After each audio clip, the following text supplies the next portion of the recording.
Como eu disse no primeiro bloco, nós já fizemos 2 programas com padres, 2 com evangélicos, 1 com ateu. Estamos fazendo o 2º programa com espíritas. No primeiro, entrevistamos o Dinho. Agora, o Carlos Alberto de Souza, que a gente chama de Carlão, que é funcionário público estadual. Tudo bem, Carlão? Tudo bem.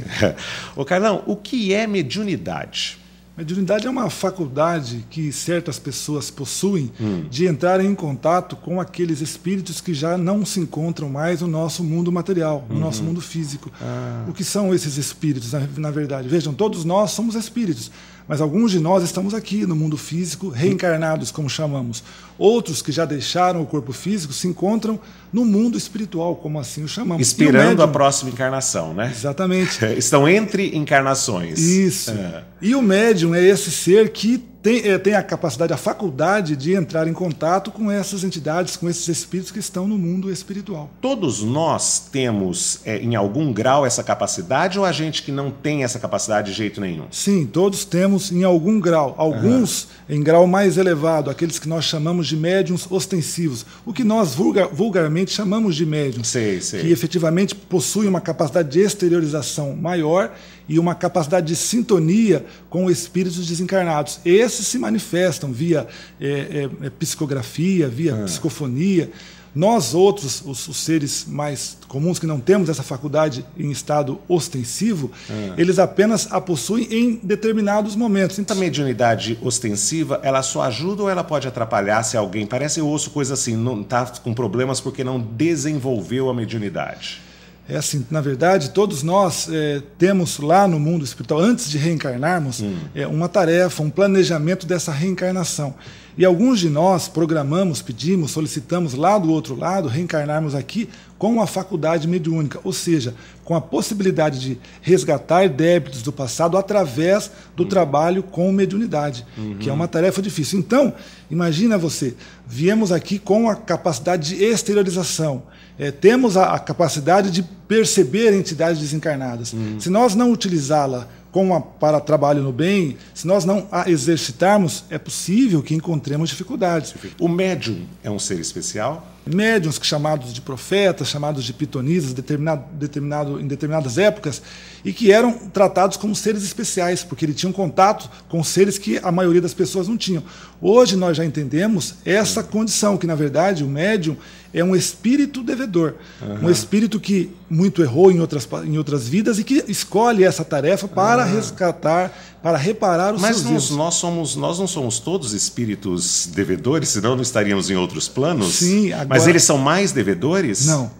Todos somos devedores, dependendo da forma com que se programou a reencarnação no plano espiritual. Eu ouço muito falar em obsessão. O que é uma obsessão no sentido espírita da coisa? A obsessão nós chamamos aquela interferência nociva, persistente de uma entidade desencarnada para um espírito reencarnado. Então vejam, é o que nós dissemos, nós somos espíritos endividados do passado e nós prejudicamos algumas pessoas, algumas criaturas em outras vidas que não conseguiram nos perdoar. Esses espíritos continuam a nos espreitar, a nos acompanhar. E havendo brechas, ou seja, nós permitindo, entrando em sintonia com essas entidades, nós possibilitamos o acesso a elas a nós. A mediunidade, então, pode estar ligada à obsessão? São 2 faces do mesmo fenômeno. Ou seja, o fenômeno de contato espírito encarnado com espírito desencarnado. A mediunidade seria a parte equilibrada, ou seja, quando o comando provém do médium. Então o médium entra em contato com a entidade espiritual e ele comanda o fenômeno. Ele fala, ele escreve. Na obsessão, é o espírito desencarnado que comanda.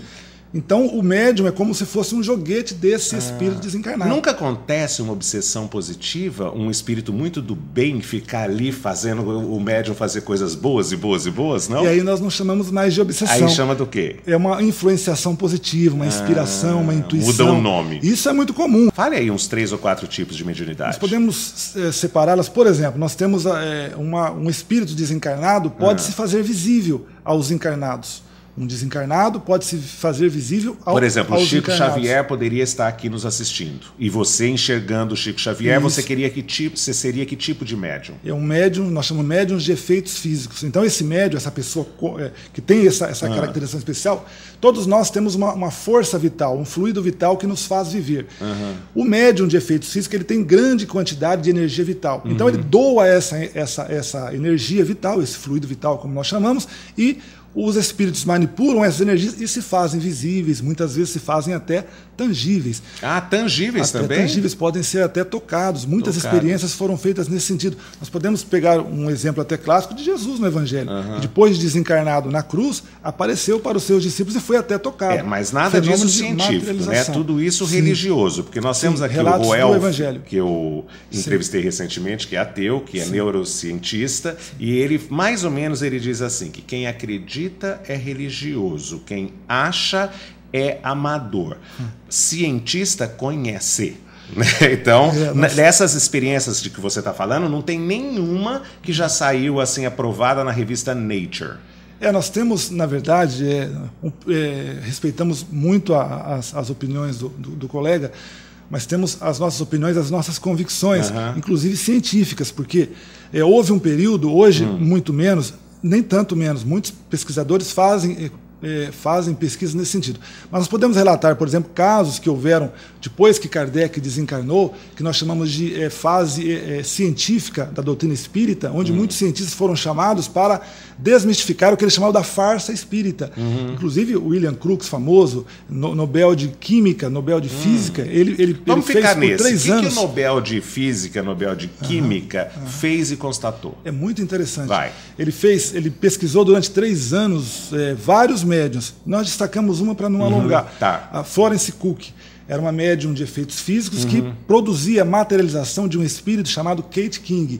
E por 3 anos seguidos, William Crookes fez pesquisas com ela e ele media pulsação, circulação sanguínea, pressão arterial, fazia todas as experiências. Colocava a médium em gaiolas para comprovar que não era a mesma médium que aparecia em outro lugar, num lugar distante. Em outro lugar aparecia. E ele concluiu que sim. Ele concluiu, fez um relato e disse que o espiritismo estava cientificamente comprovado.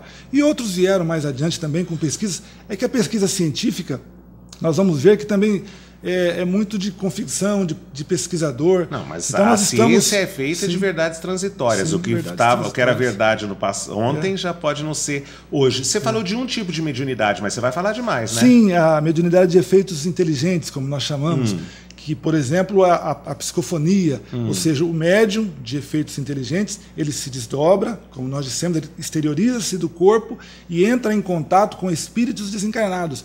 E nessa sintonia, ele passa, então, entrando no mundo do espírito desencarnado, a transmitir os ditos desse espírito pela fala. Então, mas ele diz ipsis literis, o cara fala, ele fala exatamente, o Chico Xavier está aqui me soprando. E eu estou falando exatamente o que o Chico está falando e ou aí não? Nós vamos ver 2 tipos de mediunidade. Vamos a mediunidade consciente e a inconsciente. Na mediunidade inconsciente, sim, o médium entra em transe e ele, dependendo da faculdade, da capacidade do médium, Chico Xavier, era uma maior antena espiritual que já existe. Ele, sim, nós podemos dizer que transmitiria fielmente aquilo que o espírito comunicasse. Emmanuel ditava, fielmente, sem dúvida. Os demais, né? Os inconscientes. Os mesmo inconscientes vão ter graus, né? Porque depende do processo evolutivo também. Então, posso entender totalmente, posso não entender, posso transmitir de maneira correta. Então, como é que chama esse que psicografa? Pode ser o médium inconsciente. Inconsciente. É o psicógrafo. O psicografa, então, é diferente do psicofônico. O psicofônico fala. O que o outro está dizendo. Isso, o psicográfico escreve. Entra em contato, o mecanismo é o mesmo. Algum outro tipo de mediunidade que se destaca ou esse está bom? Nós temos, por exemplo, a vidência. A vidência é médios que veem espíritos desencarnados. Então, mas você não falou esse no primeiro caso, que até é tangível, que vê... Exato, foi bom você colocar. Então nós temos, quando o espírito se faz tangível e todos veem, mesmo aqueles que não são médiuns ostensivos, nós chamamos de vidência e aparição. Você já viu algum? Não vi, não tenho vidência.